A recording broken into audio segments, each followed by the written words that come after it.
नमस्कार दोस्तों, आपके अपने YouTube चैनल पर एक बार फिर से मैं सुनीता शर्मा आपका हार्दिक अभिनंदन करती हूँ। चलिए दोस्तों, आज फिर एक नई उमंग के साथ और नए टॉपिक के साथ फिर हाजिर है NCERT की 10वीं की क्लास के बाकी बचे हुए गद्य खंड को लेकर, यानी कि गद्य खंड का भाग 2।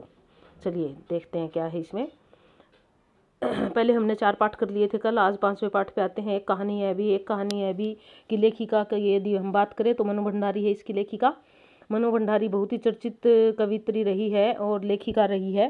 तो इनकी जो रचनाएं हैं मनु भंडारी की, इन्होंने कहानी और उपन्यास लिखे, कवित्री नहीं, लेखिका रही है, कहानी और उपन्यास लिखे हैं इन्होंने। इनका जन्म जो है वो 3 अप्रैल 1931 को भानपुरा मध्य प्रदेश में हुआ था। इनकी आरंभिक शिक्षा राजस्थान यानी कि अजमेर में हुई। बनारस हिंदू विश्वविद्यालय में हिंदी से MA की और कोलकाता में अध्यापन कार्य करने के बाद ये मिरांडा हाउस दिल्ली में विश्वविद्यालय में प्राध्यापकीय के पद पर नियुक्त हुई। मिरांडा हाउस दिल्ली में जॉब करना एक अपने आप के लिए बहुत ही सम्मानजनक बात है। और इस प्रकार इन्होंने बहुत सारे अनुवाद भी किए हैं, कुछ पर फिल्में भी बन चुकी है। इन्हें बहुत सारे बड़े बड़े सम्मान मिले हैं। हिंदी अकादमी के शिखर सम्मान मिले हैं। भारतीय भाषा परिषद कोलकाता का सम्मान मिला है। राजस्थान संगीत नाटक अकादमी का उत्तर प्रदेश हिंदी संस्थान द्वारा पुरस्कृत किया गया है। यानी कि इनके नाम बहुत सारे पुरस्कार है। राजेंद्र यादव इनके पति है और वो भी एक लेखक है। राजेंद्र यादव आपको याद हो तो हंस पत्रिका के संपादक भी, जो दिल्ली से निकलती है हंस पत्रिका। मनु भंडारी की प्रमुख विशेषताएं कहानी संग्रह और उपन्यास है। विशेष तौर पर मैं हार गई बहुत ही इंपॉर्टेंट है दोस्तों, याद रखना। मैं हार गई, एक प्लेट सैलाब, यही सच है और त्रिशंकु, इनकी 3 रचनाएं हैं। मैं हार गई, एक प्लेट सैलाब, यही सच है और त्रिशंकु, ये चारों जो इनके संग्रह है इनको बहुत अच्छे से रट लेना, क्योंकि एक आधा जरूर मिल जाता है इसमें से। उपन्यास है इनके आपका बंटी, जिस पर जो नाट्य रूपांतर हो चुका, जिसका महाभोज, जिसका भी नाट्य रूपांतर हो चुका, जो टीवी पे दूरदर्शन पे आता था। स्वामी, 1 इंच मुस्कान, ये 1 इंच मुस्कान जो है उपन्यास इन्होंने अपने पति के साथ मिलकर लिखा है। ये इस प्रकार इनकी रचनाएं हैं। इन्होंने जो है, इनकी भाषा है वो शुद्ध हिंदी है, खड़ी बोली और बोलचाल के शब्दों का भी प्रयोग है। लेकिन इनकी रचनाएं जो है, एक कहानी है भी रचना जो है ना मनु भंडारी की आत्मकथा है। कहीं ना कहीं लोग यूँ कहते हैं अपने बारे में लिखा है जो है ना मनु भंडारी ने, तो ये आत्मकथात्मक शैली में लिखी गई है। अब चलिए, एक कहानी भी, ये आत्मकथा तो है ही, इसके साथ साथ मनु भंडारी ने उन घटनाओं का वर्णन किया है जो लेखिका को लेखिका बनाने में सहायक रही। यानी कि किस प्रकार एक छोटे से शहर में वो जो है एक बड़ी हुई और फिर आज़ादी की लड़ाई और उसके बाद इनकी पढ़ाई लिखाई और किस प्रकार इनका जीवन व्यतीत हुआ, इनको घर में क्या क्या करना पड़ता था। 10वीं तक जो है वो इनको पढ़ने लिखने का किस प्रकार शौक था, ये किस प्रकार जो भी किताबें मिलती थी वो पढ़ लेती थी। लेकिन फर्स्ट ईयर में गई तो वहाँ इनकी एक अध्यापिका थी शीला अग्रवाल, उन्होंने इनको वास्तविक रूप से साहित्य से परिचय कराया, लेखिका ऐसा कहती है। और उसके बाद फिर इनको पता चला वास्तविक साहित्यिक दुनिया है क्या, और उसके बाद इन्होंने लिखना आरंभ किया। इस प्रकार अपने जीवन के बारे में इन्होंने बताया है। ये अपने अतीत के बारे में देखती है, वर्तमान के बारे में देखती है। तो कहती है कि मेरा अतीत जो था वो कुछ इस तरह का था कि मुझे पढ़ने लिखने का शुरू से ही शौक था और भाषण जोरदार देती थी और लोग जो है ना पहले से ही उसको प्रोत्साहित करते थे। और धीरे धीरे किस प्रकार अध्यापकों के प्रोत्साहन से, इनकी एक अध्यापिका का जिसका जिक्र आया है, उनके प्रोत्साहन पर इन्होंने लिखना आरंभ किया। और आज़ादी की लड़ाई में भी प्रत्यक्ष और परोक्ष रूप से इनका विशेष योगदान रहा। चलिए आइए देखते हैं हम। सबसे पहले बात करते हैं सुनीता उपन्यास की लेखिका का नाम बताइए। सुनीता उपन्यास पूछा गया है। वैसे तो आमतौर पे हमने सारे प्रश्नोत्तर अभी तक किए। पहला पाठ जो है लेखिका का आता था और लेखक का आता था, तो लेखक या लेखिका और हम उसको फटक से कर देते थे। तो यहाँ पर जो है वो सुनीता उपन्यास के लेखक का नाम तो जनेंद्र है, यहाँ पे आएगा हमारा जनेंद्र। अगला प्रश्न है हमारा, एक कहानी है भी किसकी रचना है। अच्छा, वो एक विशेष प्रश्न था आपके लिए, आगे अब इसी से संबंधित है। एक कहानी है भी किसकी रचना है। एक कहानी है भी मनु भंडारी की रचना है, मनु भंडारी ने लिखी है। मनु भंडारी का जन्म कहाँ हुआ था, अभी अभी हमने पढ़ा, गांव भानपुरा में इनका जन्म हुआ था। मानपुरा और भानपुरा, देखना दोस्तों ये चीजें हमें याद रखनी है। अगर आप जो है वो मानपुरा और भानपुरा को ध्यान से नहीं पढ़ोगे और झट से गोला काला कर दोगे तो आपका हो जाएगा प्रश्न गलत। तो ये मानपुरा और भानपुरा देखकर, यानी कि भानपुरा में हुआ था उनका। उसके बाद अगला है हमारा तीसरा प्रश्न, मनु भंडारी ने इंटर तक की शिक्षा कहाँ प्राप्त की। मनु भंडारी ने अपने जीवन के बारे में लिखा है, वहाँ इन्होंने ये भी बताया कि कहाँ तक पढ़ाई, इनकी शुरुआत पढ़ाई कहाँ थी इनकी, राजस्थान के अजमेर में हुई थी। अजमेर से पहले मनु भंडारी के पिता कहाँ रहते थे, जहाँ इनका जन्म हुआ था मनु भंडारी का इनके पिता इंदौर में रहते थे, यानी कि गए मध्य प्रदेश में रहते थे। लेखिका के पिता को इंदौर से अजमेर किस कारण आना पड़ा था। अब लेखिका के पिता जो थे वो आर्थिक झटका यानी कि एक आर्थिक मंदी आई थी। इस कारण उनको अपना काम जमाने के लिए उनको इंदौर से अजमेर आना पड़ा था, यानी कि आर्थिक झटके के कारण। उसके बाद है मनु भंडारी के पिता का शब्दकोश था, यानी कि उनके पिता भी जो न पठन पाठन में ध्यान रखते थे, और उनका शब्दकोश था विषयवार, यानी कि सब्जेक्ट वाइज उन्होंने शब्दकोश बना रखा था। शब्दकोश की रचना से पिता को प्राप्त हुआ था, यानी कि क्या प्राप्त हुआ था उनके पिता को? शब्द की कोश की रचना से उनके पिता को यश प्रतिष्ठा प्राप्त हुई थी। मन्नू के पिता अजमेर के किस मोहल्ले में रहते थे? छोटे छोटे प्रश्न है, पेपर में कहीं भी आ जाए। पिछले साल के पेपर मैंने देखे है, किताब 11वीं 12वीं में तो बड़ी छोटी छोटी सी बातें जो है उठा रखी है, तो इसलिए आप इन चीज़ों को ध्यान से करोगे। जो न इनके पिता अजमेर के ब्रह्मपुर मोहल्ले में रहते थे, तो हमारा घ आएगा। उसके बाद अगला है, पिता ने शब्दकोश कैसे पूरा किया? लेखिका अपने इस पाठ में बताती है कि वो अकेले बैठ जाते थे और वो पूर्ण तन्मयता से उसके साथ लग जाते थे, तो वो अकेले उन्होंने शब्दकोश पूरा किया। मनु के पिता को विश्वासघात की चोट ने कैसा बना दिया था? अब उनके जो ना धन आर्थिक इसी कारण लगा था कि उनके अपनों ने ही विश्वासघात कर दिया था, तो विश्वासघात की चोट को उनके पिता को मन्नू के पिता को विश्वासघात की चोट ने शक्की बना दिया था। वो हर चीज को, हर व्यक्ति को शक की दृष्टि से देखते थे, क्योंकि उन्होंने जिस पर विश्वास किया था उन्हीं ने उसका विश्वास तोड़ दिया था। लेखिका ने किसकी जीवन कथा को वर्णित किया है? प्रस्तुत पाठ में लेखिका ने अपने पिता के बारे में अधिक बताया है कि उनके पिता को किस प्रकार के थे उनके पिता, और उनका व्यक्तित्व कैसा था, और किस प्रकार जो है उनके जीवन में उनका महत्वपूर्ण स्थान है। लेखिका अपने जीवन में आई है किसकी अच्छाई कमियों को जानना चाहती थी।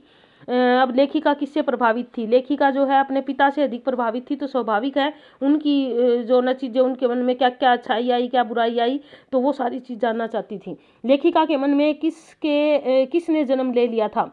लेकिन एक समय ऐसा था, लेखिका को लगने लगा था कि मैं कुछ नहीं कर सकती, मैं किसी लायक नहीं हूँ, तो उसके जो है वो मन में हीन भावनाएं आ गई थी। लेखिका पिता के द्वारा अपने प्रति किए गए किससे परेशान थी? अब लेखिका के पिता जो थे वो लेखिका की इन्हीं बातों के कारण वो उनको डांटते फटकारते, तो उनके व्यवहार के कारण वो बहुत दुखी थी। लेखिका बचपन में कैसी दिखाई देती थी? अब लेखिका जो बचपन में थी वो दुबली पतली और मरियल थी, और सांवला रंग था लेखिका का, तो दुबली पतली मरियल काली थी, और इस कारण उसे बार बार कई बार फटकार मिलती थी पिता की। लेखिका की बहन कैसी थी? अब लेखिका ने अपनी बहन का जिक्र करते हुए कहा है कि मेरी बहन बहुत सुंदर भी थी, हंसमुख भी थी, गोरी थी, स्वस्थ थी, इसलिए वो सब में लोकप्रिय थी, सारे उसी को चाहते थे। लेखिका की माँ का स्वभाव कैसा था? अब लेखिका कहती है कि मेरी माँ का स्वभाव धैर्य और सहनशीलता वाला था, यानी कि उसकी माँ बहुत ही धैर्यवान महिला थी और बहुत ही सहनशील थी। उसके बाद अगला प्रश्न है हमारा, लेखिका के कितने भाई बहन थे? लेखिका ने अपने भाई बहनों के बारे में यहाँ बताया है कि 5 भाई बहन थे हम, तो 5 भाई बहन थे। लेखिका महानगरों में किस चीज़ की कमी अनुभव करती है? लेखिका ने छोटे नगर में भी अपना जीवन व्यतीत किया था और बड़े नगर में भी आई थी, तो उसने देखा था जो महानगर है उसमें संस्कृति की कमी है, लोग सेल्फिश है, स्वार्थी है, अपने अपने बारे में सोचते हैं, वहाँ संस्कृति नहीं है, तो इसको बहुत ही मिस करती थी वो। महानगरों के फ्लैट प्रणाली ने हमारा जीवन कैसा बना दिया है? लेखिका लिखती है यहाँ पर कि महानगरों के फ्लैट प्रणाली ने हमारा जीवन संकुचित, असहाय और असुरक्षित बना दिया है, क्योंकि हम उन्हीं फ्लैटों में जो है ना वो सिमट के रह जाते हैं। लेखिका के मोहल्ले का कौन सा पात्र उनके उपन्यास महाभोज में दिखाई देता है? लेखिका ने उपन्यास महाभोज लिखा है, बहुत ही अच्छा और सुंदर उपन्यास है, कभी मौका लगे तो लेकर पढ़ना। कुछ बच्चों ने तो एमए में भी पढ़ा होगा, ऑप्शनल अगर लिया होगा तो इन्होंने महाभोज जो है उनमें क्या दिखाई देता है, तो वो अपने घर के दास साहब थे उनके आसपास, उनका वर्णन उन्होंने इसमें किया है। लेखिका के पिताजी रसोई घर को क्या कहते थे? अब लेखिका के पिता जो थे वो रसोई घर को भटियार खाना कहते थे। भटियारी जो रोटी बनाती है उसको भटियारी बोलते हैं, और जो जहाँ रोटी बनती है उसको भटियार खाना, तो वो अपनी भाषा में जो है ना उसको भटियार खाना बोलते थे। एक मुहावरा भी है कि भटियारी, एक कहावत भी है, भटियारी पलोथन घर से लगाएगी तो रोटी कहाँ से खाएगी, तो इस कारण आप भटियार याद रख लेना है, उसको भटियार खाना बोलते थे। पिताजी का प्रिय शगल क्या था? अब वो पिताजी जो थे उनका पिताजी का प्रिय शगल क्या था? यहाँ पर पिताजी का प्रिय शगल था किसी भी टॉपिक पर बहस करना, बहस करने में निपुण थे वो, यानी कि शगल मतलब शौक। उसके बाद है लेखिका ने मैट्रिक अथवा 10वीं की परीक्षा कब पास की थी? यहाँ पर जिक्र किया है लेखिका ने कि मैं मैट्रिक तक जो बहुत ही दब्बू थी और मैं ऐसा सोचती थी, अपनी हीन भावना से ग्रसित थी लेखिका। तो वहाँ पर उन्होंने जिक्र किया कि मैट्रिक की परीक्षा उन्होंने कब की, 1945 में। यानी कि आप ऐसे याद कर लोगे, अगर ये इस प्रकार के प्रश्न आ भी जाते हैं तो 47 में भारत आजाद हुआ था, 2 साल पहले वो मैट्रिक कर ली थी उन्होंने। लेखिका की सबसे अधिक सम्मानीय प्राध्यापिका कौन थी? लेखिका ने जिन्होंने उनको प्रोत्साहित किया, शीला अग्रवाल का जिक्र किया है उन्होंने, जिसका उनके जीवन में महत्वपूर्ण स्थान रहा। शीला अग्रवाल ने लेखिका का परिचय किससे करवाया था? अब शीला अग्रवाल जब लेखिका से मिली तो उसने देखी कि ये तो प्रतिभा संपन्न छात्रा है, तो उन्होंने उसका परिचय जो ना साहित्य की दुनिया से करवाया, कि कहा कि तुम सिर्फ इतने के लिए नहीं, क्योंकि भाषण अच्छा देती थी वो मनु भंडारी, तो साहित्य की दुनिया से उसका परिचय करा। लेखिका के पति कौन है? लेखिका के पति का नाम है राजेंद्र यादव। यहाँ राजेंद्र है तो सिर्फ राजेंद्र कर लेंगे हम। उसके बाद 28वां प्रश्न है, लेखिका के पिता की सबसे बड़ी दुर्बलता क्या थी? लेखिका के पिता की यदि सबसे बड़ी दुर्बलता माने तो उनके पिता जो है यश प्रतिष्ठा में बहुत विश्वास रखते थे, कि बाहर जो है ना बदनामी नहीं होनी चाहिए, बस इसमें वो विश्वास रखते थे। किसके पत्र ने पिताजी को आग बबूला कर दिया था? अब पिताजी जो थे वो कॉलेज के प्रिंसिपल का पत्र आया और उसने पिताजी को जो है वो आग बबूला कर दिया था, क्योंकि प्रिंसिपल ने जो है वो उसके बारे में, परफॉर्मेंस के बारे में लिखा था और वो पिता को बिल्कुल अच्छा नहीं लग रहा था। उनको लग रहा था कि ये तो मेरी बेइज्जती हो गई। अजमेर का पूरा विद्यार्थी वर्ग भाषणबाजी के लिए कहाँ इकट्ठा हुआ था? अब अजमेर का पूरा विद्यार्थी वर्ग भाषणबाजी का जो ना कहाँ होगा भाषणबाजी, या तो मुख्य बाजार तो हो नहीं सकता, ना रेलवे स्टेशन पे हो सकता, कॉलेज के बाहर या चौपड़ पर हो सकता है। तो यहाँ पर हमारा उत्तर आएगा चौपड़। उसके बाद लेखिका का उसी के घर किस सम्मानित व्यक्ति ने बड़ी गर्मजोशी से स्वागत किया था? पिता ने तो कहा ये क्या किया तूने, वो क्या किया, और उन्हीं के घर एक सम्मानित व्यक्ति थे जिन्होंने उनका गर्मजोशी से स्वागत किया, और वो थे अम्बालाल। क्या आएगा इसका? उसके बाद है 32वां प्रश्न, हिंदी प्राध्यापिका शीला अग्रवाल को कॉलेज छोड़ने का नोटिस कब मिला? 32वां प्रश्न हमारा।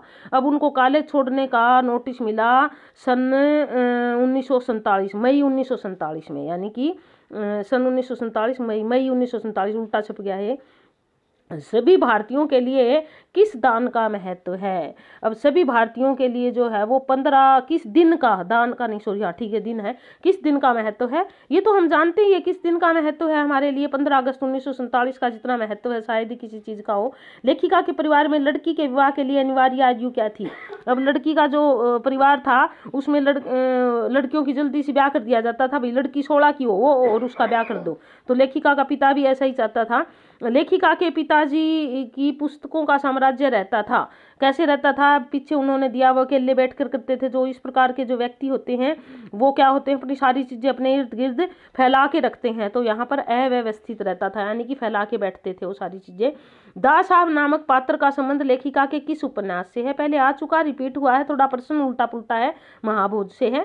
बहन भाइयों में मनु भंडारी कौन से स्थान पे थी? अपने बहन भाइयों में मनु भंडारी ने कहा है कि मैं सबसे छोटी थी, वो घर की सबसे छोटी लड़की थी। उसके बाद अगला प्रश्न है हमारा, सुशीला मनु भंडारी से कितने वर्ष बड़ी थी? उसकी बहन का नाम है सुशीला, जो मनु भंडारी से 2 वर्ष बड़ी थी। यहाँ पर हमारा जो है मनु भंडारी से वो 2 वर्ष बड़ी थी। क्या आएगा इसका? उसके बाद किस कारण मनु भंडारी के पिताजी इंदौर से अजमेर आ गए थे? ये जो है थोड़ा सा रिपीट हो गया हमारा प्रश्न, चलो इसको भी देख लेते हैं।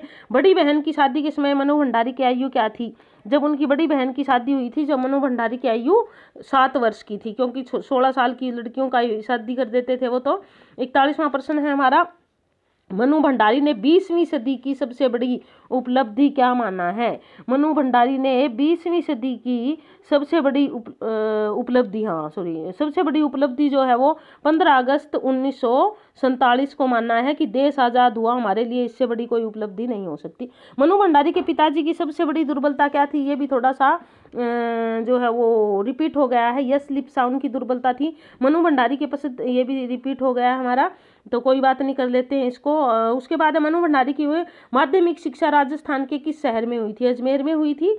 क्या आ जाएगा? मनु भंडारी की माता का सबसे बड़ा गुण क्या था? उनकी माँ में सहन शक्ति थी। उसके बाद है इसमें ज्ञानयुक्त तत्व का सबसे नाम जिसे लिखें जिसके बीच मनु भंडारी जी के पिता थे, यानी कि उनके पिता में जो है वो जो पिताजी में थे वो मनोवैज्ञानिक तथ्य बताना। अंतर्विरोध, वो ना अपने ही अंतर्विरोधों से घिरे रहते थे, तो अंतर्विरोध था उनमें।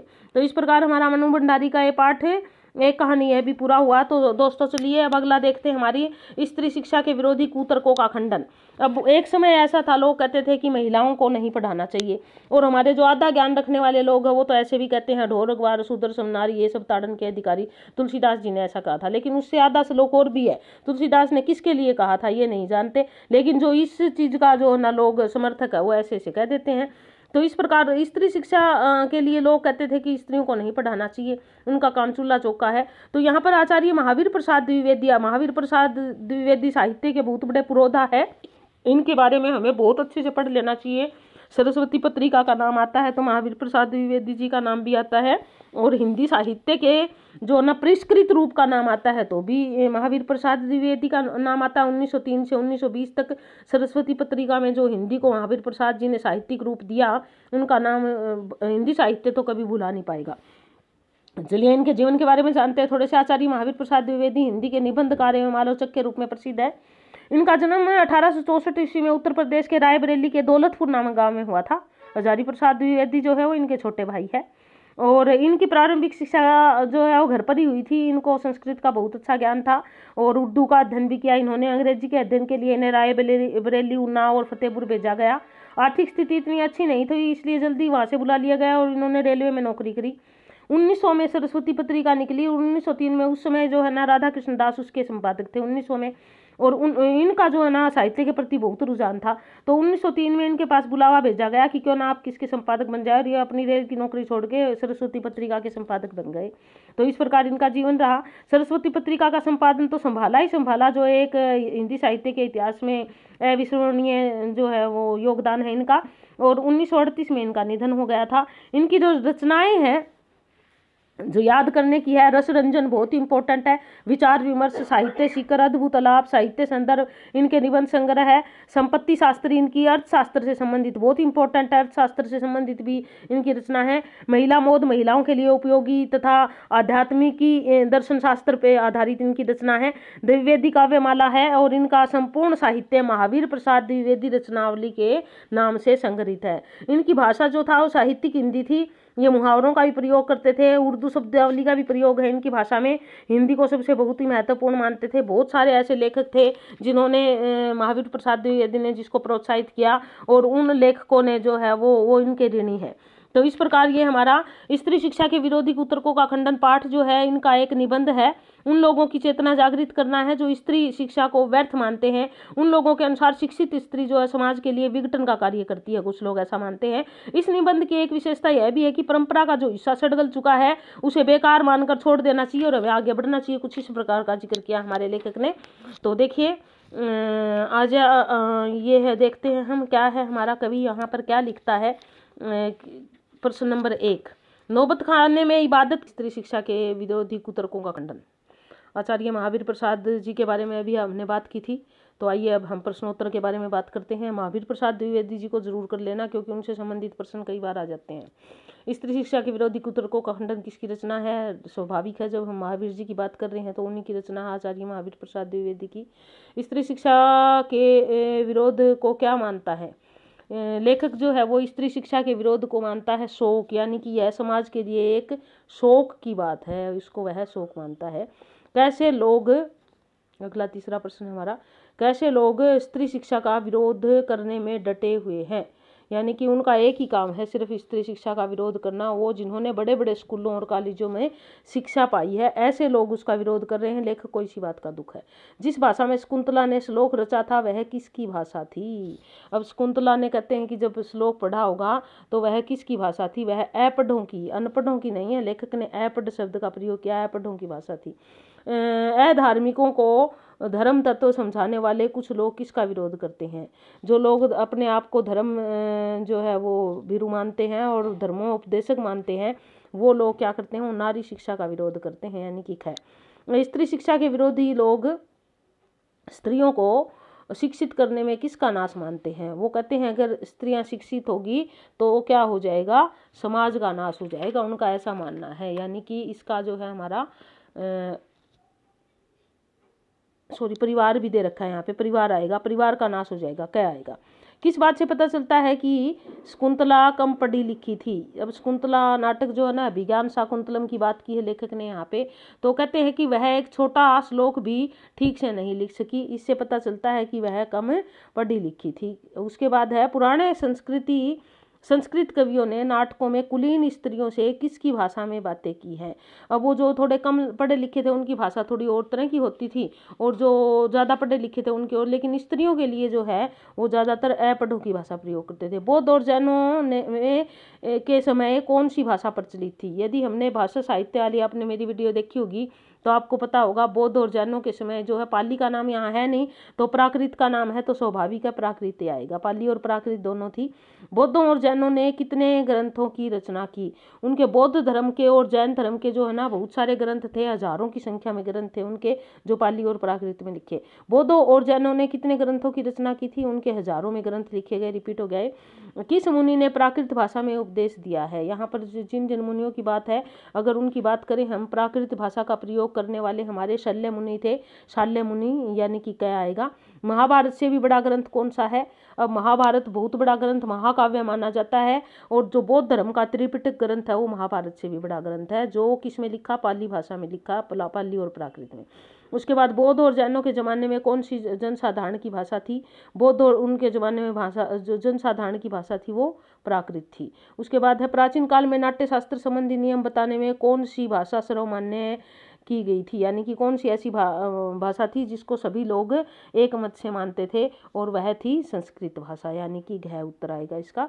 उसके बाद अगला प्रश्न है, वेदों को प्राय सभी हिंदू किसकी रचना मानते हैं। अब यदि हिंदू धर्म में वेदों का 4 वेद है हमारे, ऋग्वेद, सामवेद, अथर्ववेद और यजुर्वेद, तो वो कहते हैं कि वेद जो है वो ब्रह्मा जी यानी कि भगवान द्वारा कृत है।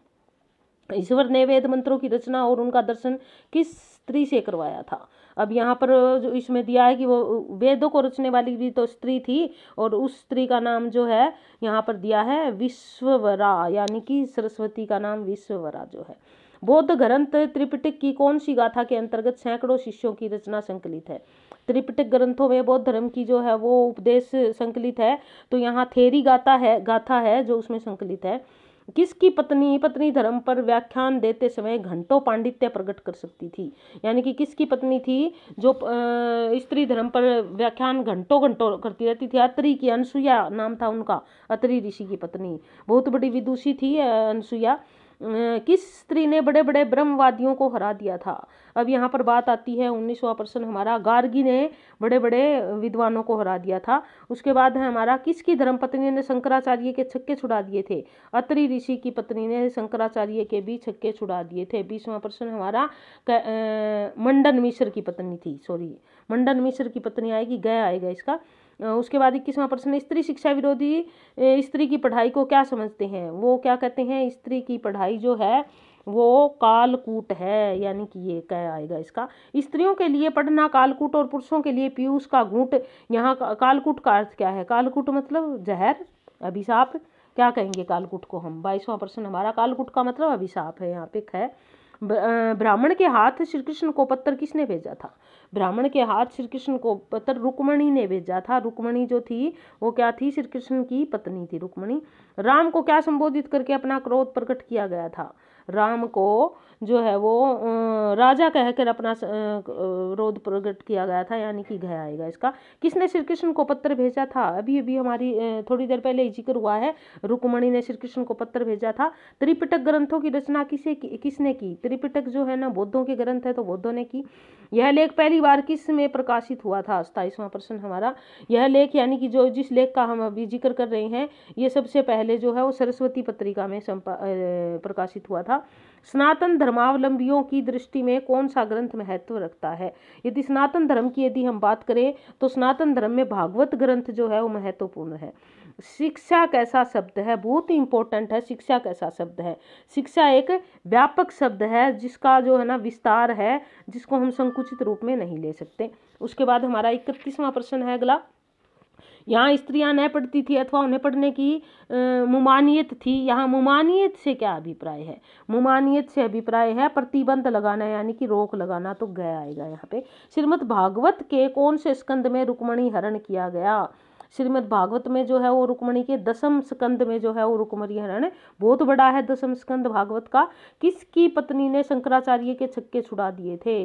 प्रश्न दोबारा रिपीट हो गया हमारा 33वां, पहले भी आ चुका है। अत्रि ऋषि की पत्नी ने शंकराचार्य के छक्के छुड़ा दिए थे। उसके बाद हमारा जिस समय आचार्यों ने नाट्य शास्त्र संबंधी नियम बनाए थे उस समय साधारण की भाषा क्या थी? इसका मंडन मिश्र तो नहीं है हमारा, ये प्रश्न थोड़ा सा संशय में है। मंडन मिश्र पढ़ा है मैंने। जिस समय आचार्यों ने नाट्य शास्त्र संबंधी नियम बनाए थे उस समय सर्वसाधारण की क्या भाषा थी? जब उन्होंने नाट्य संबंधी नियम बनाए थे उस समय आम लोगों की भाषा प्राकृत थी, यानी कि वो शुद्ध संस्कृत नहीं बोल पाते थे।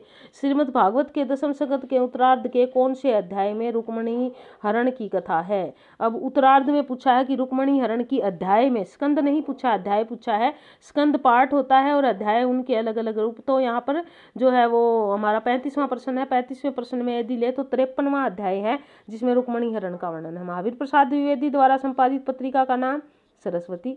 उसके बाद अगला, स्त्री शिक्षा के विरोध में कुछ लोगों का कुतर्क है। स्त्री शिक्षा के विरोध में कुछ लोग लेखक कहते हैं वो तर्क देते हैं, उस तर्क को कुतर्क मानता है ग्रह सुख का नाश।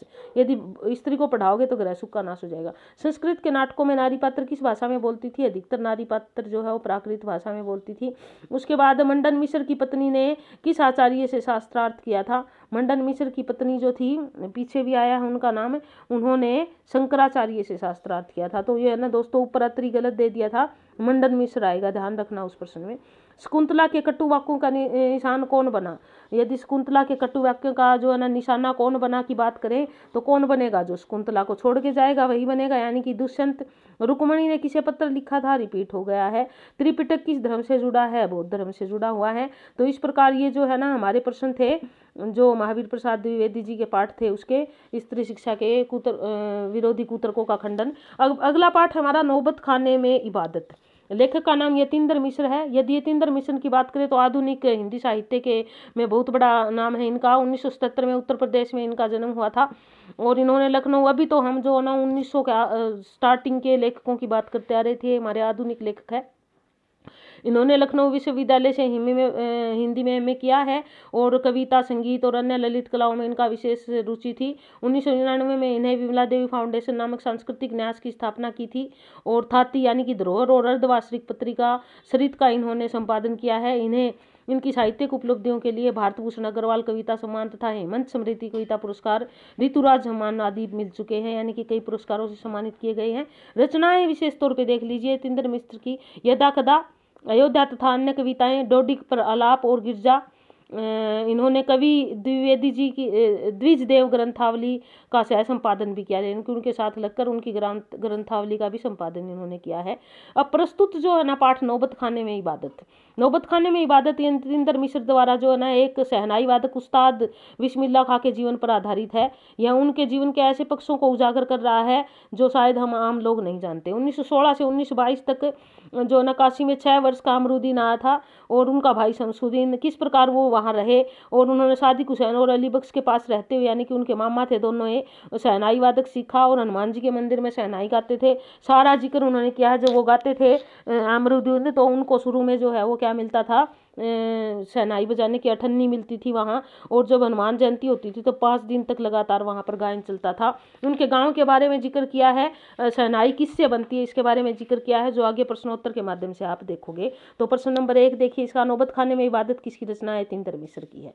तो चलिए दोस्तों हम शुरू करते हैं नौबत खाने में इबादत, यतीन्द्र मिश्र का हमारा पाठ है और प्रश्नोत्तर शुरू करते हैं अब इनके। तो सबसे पहला प्रश्न हमारा, नौबत खाने में इबादत किसकी रचना है? यतीन्द्र मिश्र की है। अगला प्रश्न हमारा, बालाजी की मंदिर की डोडी कहाँ स्थित है? बालाजी की मंदिर की डोडी पंचगंगा घाट पर स्थित है। उसके बाद अगला, अमरुद्दीन के नाना के घर आए तब उनकी उम्र 6 वर्ष की थी। अगला प्रश्न हमारा, अमरुद्दीन के बड़े भाई का नाम क्या था? शमसुद्दीन था। उस्ताद बिस्मिल्लाह खां का बचपन का नाम क्या था? उनका बचपन का नाम अमीरुद्दीन था। उसके बाद अगला प्रश्न हमारा, रागों के प्राय कौन लेते थे? ना मामू जान, यानी कि मामा के भर रहे थे तो वो इनाम लेते थे। भीम, पलासी, मुल्तानी आदि क्या है? ये रागों के नाम है सारे। सादिक हुसैन का प्रिय वाद्य यंत्र क्या था? सादिक हुसैन जो है वो क्या बजाते थे? शहनाई बजाते थे। उसके बाद अगला, सादिक हुसैन तथा अली बख्श खां की ख्याति कहाँ तक फैली हुई थी? पूरे देश में उनकी ख्याति फैली हुई थी। उसके बाद अगला, अमरुद्दीन के मामूजान प्रतिदिन कहाँ शहनाई बजाते थे? वो बालाजी मंदिर में शहनाई बजाते थे। अमरुद्दीन का जन्म कहाँ हुआ था?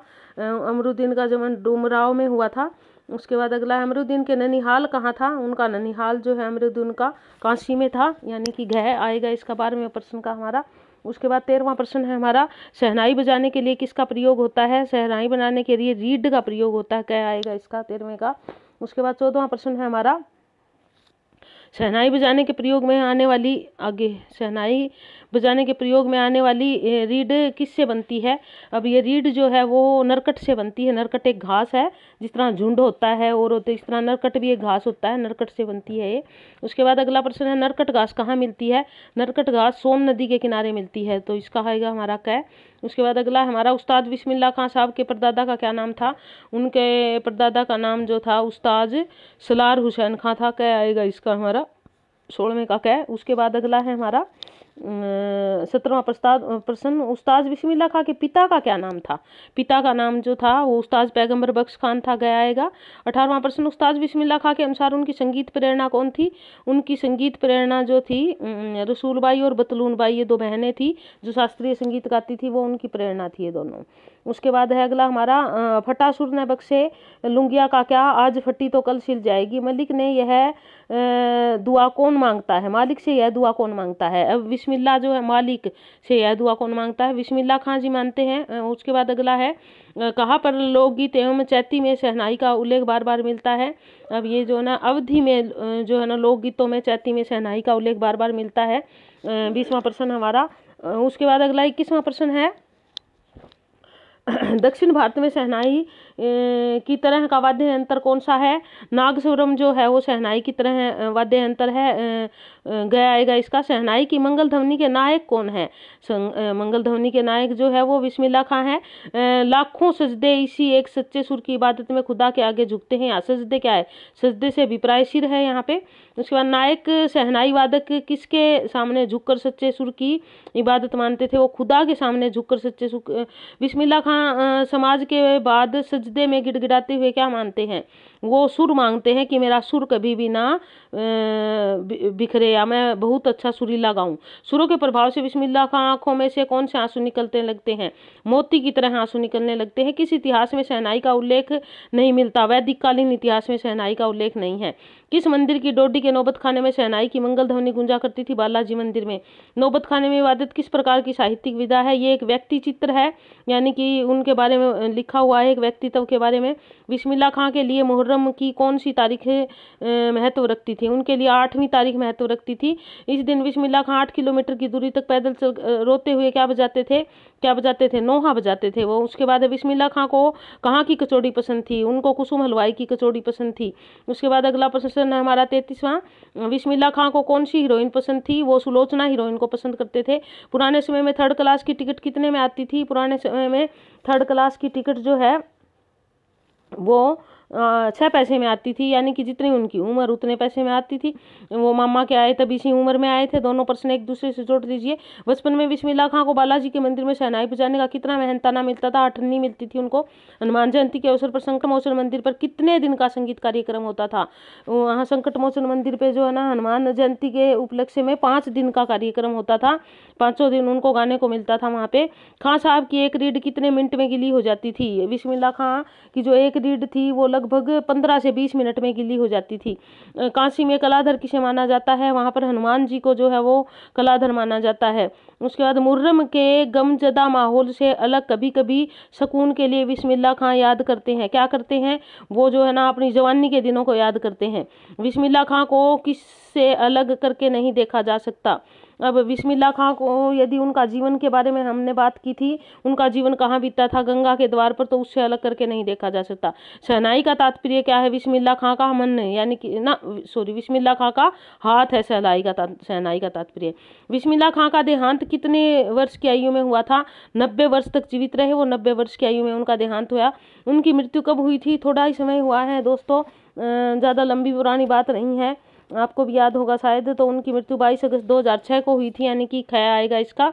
और उसके बाद है अगला, बिस्मिल्लाह खां ने कितने वर्ष तक खुदा के आगे सच्चे सुर की इबादत की? लगभग 80 वर्ष तक उन्होंने सच्चे सुर की इबादत की। गमन से क्या तात्पर्य है? गमन से अभिप्राय जो है खुशबू से है, यानी कि यहाँ पर गमन का अभिप्राय जो है वो खुशबू है।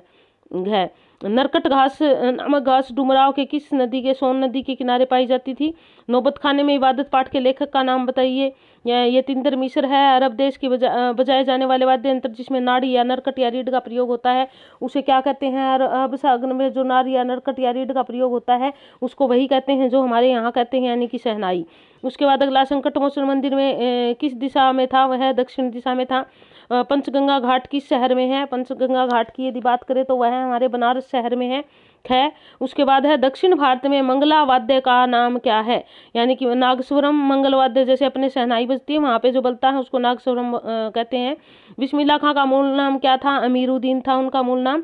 उसके बाद 53वां प्रश्न, शहनाई के बादशाह को रुचिकर थी कचौड़ी और जलेबी उनको बहुत पसंद थी। शहनाई की मंगल ध्वनि के नायक कौन थे? मंगल ध्वनि के नायक बिस्मिल्लाह खां थे। जब ब्याह शादी होते हैं शहनाई बजते हैं मंगल ध्वनि, यानी कि तब कोई भी शुभ कार्य होता है तो शहनाई बजाती है। उस मंदिर का नाम लिखो जिसमें विशाखा खान को रोज एक अठन्नी मिलती थी। बालाजी मंदिर में मिलती थी जब वो गाते थे बचपन। तो ये इस प्रकार हमारा बिस्मिल्लाह खां का ये तिंदर मिस्र का पाठ था और ये पूरा हुआ। अगला पाठ है हमारा संस्कृति भदंतानंद कौशल्यायन का। इससे पहले कि मैं संस्कृति पाठ पढ़ाऊँ आपको, भदंतानंद कौशल्यायन जिनके बारे में बात कर लेते हैं।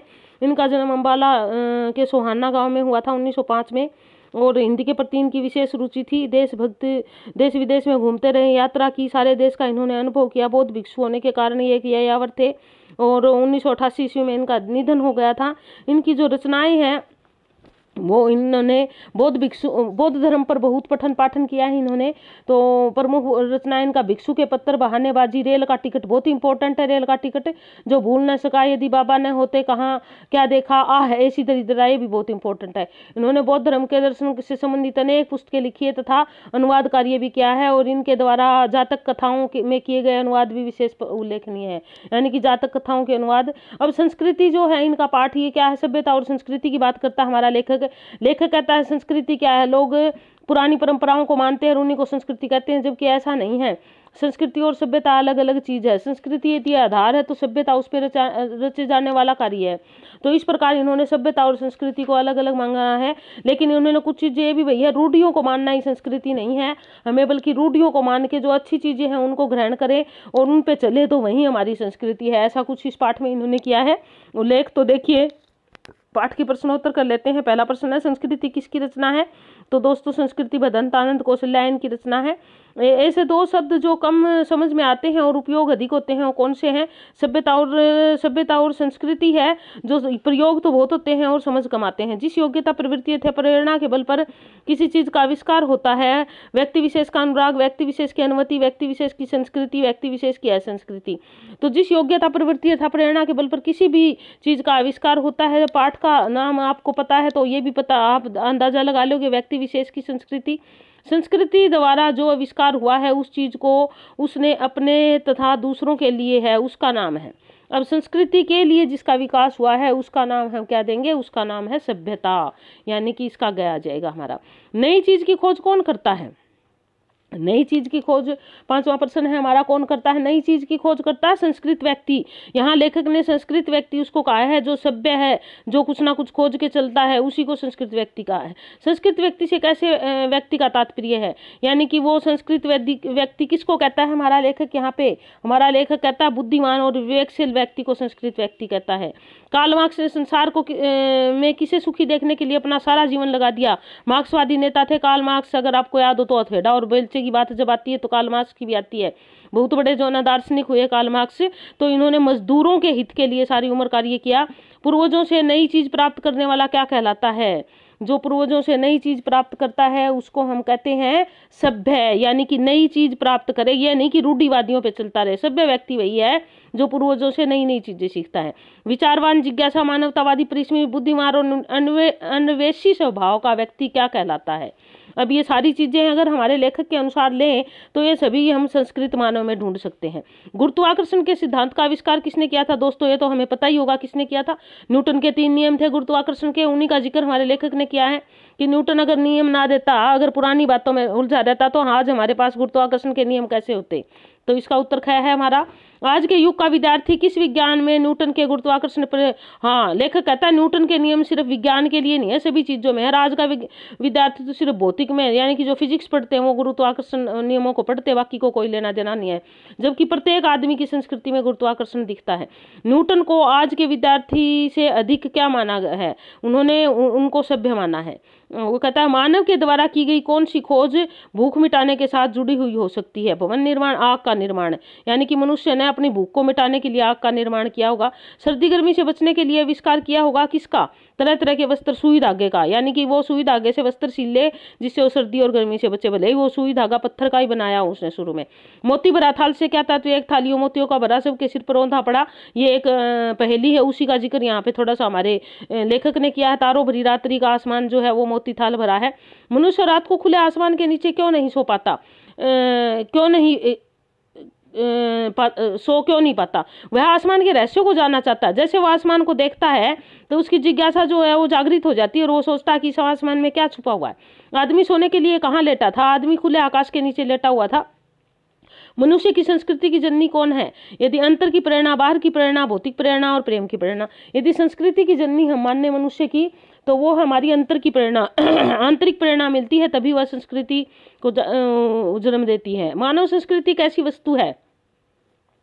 अविभाज्य विभाज्य है। मानव संस्कृति को हम ना तो तोड़ सकते ना काट सकते, तो इसलिए वो हमारी क्या है? अविभाज्य, उसको बांटा नहीं जा सकता। क्या आएगा इसका हमारा? उसके बाद अगला प्रश्न है हमारा, संस्कृत मानव की चेतना पर किन कारणों का प्रभाव प्रधान होता है? यानी कि यहाँ पर अगर हम दे तो संस्कृत मानव यानी कि जो सभ्य है उस पर किन पर, तो यहाँ पर स्थूल भौतिक, जो स्थूल कारण है और जो भौतिक है उनका प्रभाव सबसे अधिक होता है। ये दो मानव संस्कृति के माता पिता है, भौतिक प्रेरणा और ज्ञानिप्सा, यानी कि ये दोनों जो है वो क्या है? मानव के माता, उसके मानव संस्कृति के माता पिता है। लेनिन को किस देश का भाग्य विधाता माना जाता है? दोस्तों लेनिन जो था, मेंशेविको और वोल्शेविको जो है ना, दो संघ चले थे प्रथम विश्व युद्ध के बाद की बात, और उसमें जो है ना, जो लोगों के, एक तो था पूंजीपतियों का, एक निम्न वर्ग था, तो ये रूस से संबंधित था। तो लेनिन जो है रूसी जो ना राजनेता हुआ था ये रूस का। उसके बाद है अपनी डेस्क पर रखते हुए डबल रोटी के सूखे टुकड़ों को स्वयं न खाकर दूसरों को कौन खिलाता है? लेनिन खिलाता है दूसरों को। संसार के मजदूरों को शिखर बनाने का स्वप्न किसने देखा? कार्ल मार्क्स ने देखा। उसके बाद है हिटलर जो था वो तो आप जानते ही हो, अरस्तु दार्शनिक है, प्लेटो भी दार्शनिक है, कार्ल मार्क्स दार्शनिक भी हुआ था और राजनेता भी हुआ था, और हिटलर तो बहुत बड़ा जो है वो तानाशाह था। तो यहाँ पर देखिए अगला प्रश्न है, 2500 वर्ष पूर्व सच्चे ज्ञान की खोज में किसने घर छोड़ा था? दोस्तों किसने छोड़ा था? महात्मा बुद्ध, यानी कि सिद्धार्थ जिनका मूल नाम था। तो इस प्रकार से हमारे ये गद्य भाग के प्रश्नोत्तर संपन्न हुए। दोस्तों पूरी वीडियो देखने के लिए आपका बहुत बहुत धन्यवाद। यदि वीडियो पसंद आती है तो आप सब्सक्राइब करें, शेयर करें, लाइक करें। दोस्तों लाइक ज़रूर करना, क्योंकि आप लाइक करोगे तभी मेरा हौसला बढ़ेगा और मैं आपके लिए इसी तरह दूसरी वीडियो के साथ फिर से हाजिर होंगी। धन्यवाद।